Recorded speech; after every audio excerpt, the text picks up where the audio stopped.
പരാജയമറിയാത്ത ആദ്യ പകുതി, തുടർ തോൽവിയുമായി പുറത്തായ രണ്ടാം പകുതി. 2026 IPL പഞ്ചാബിന്റെ കഥ അതൊരു വല്ലാത്ത കഥയാണ്. ഒരു സിനിമാ റിവ്യൂ പോലെ പറഞ്ഞാൽ ഗംഭീര ആദ്യ പകുതിയും തകർന്നടിഞ്ഞ രണ്ടാം പകുതിയും എന്ന് പറയാം.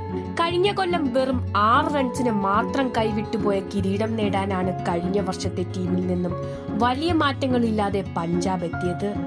ഒറ്റ നോട്ടത്തിൽ മികച്ച ഒരു സ്കോഡ് തന്നെ പഞ്ചാബിനുണ്ടായിരുന്നു.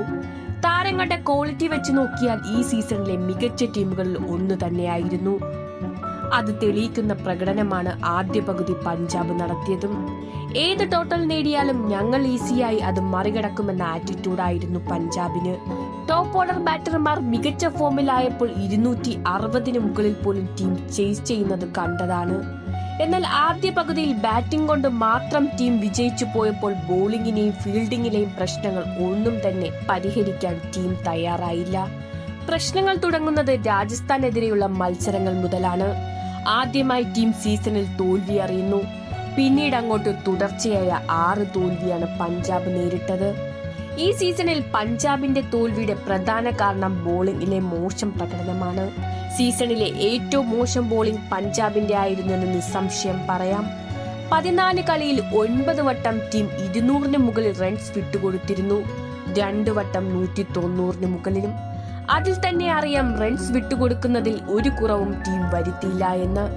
അർഷദീപിന് ഇത് വളരെ മോശം സീസൺ ആയപ്പോൾ പ്രതിഭയ്ക്ക് ഒത്ത പ്രകടനം ജാൻസണും നടത്താൻ കഴിഞ്ഞില്ല.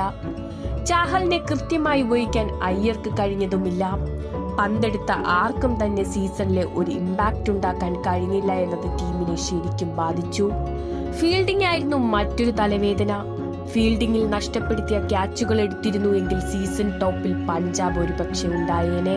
20-ലധികം ക്യാച്ചുകളാണ് ഇത്തവണ പഞ്ചാബ് വിട്ടുകളഞ്ഞത്. മധ്യനിരയുടെ മോശം ഫോമാണ് അടുത്ത പ്രശ്നം. ടോപ്പ് ഓർഡർ തകർന്ന ഒരു മത്സരത്തിൽ പോലും വിജയിക്കാൻ പഞ്ചാബിന് കഴിഞ്ഞില്ല. ഒരു ഘട്ടത്തിൽ ഇന്ത്യൻ നായകനാകാൻ ശ്രേയസ് അയ്യരുടെ പേര് പോലും പഞ്ചാബിന്റെ പ്രകടനത്തിന്റെ പേരിൽ ഉയർന്നു വന്നിരുന്നു.